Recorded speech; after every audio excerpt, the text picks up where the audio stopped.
रंडा बाहुड़ा जात्रा रे विपुल समागम। बाहुड़ा जात्रा पाई रंडारे उत्सव मुखर होई उठिथिला।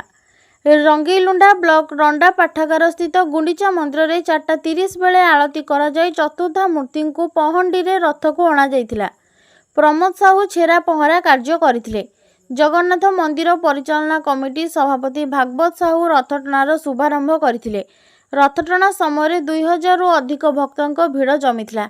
अन्यमानक मध्यरे शिवराम पात्र, मिटू सामंतराय, साई कृष्ण साहू, राकेश पात्र, लक्ष्मी बैदुरी, आश्विनी पात्र, रिंकू पात्र, श्रीनिवास पात्र, नरसिंह चौधरी, बसंत महारणा, बुढ़ा महारणा, नरसिंह महारणा, कालिया पात्र, तूफान सेठी परे ठाकुर को बड़ शाही अस्थायी जगन्नाथ मंदिर को अणा जायथिला। पुरोहित तपन पंडा पूजार्चना दायित्व तुलाइथिले।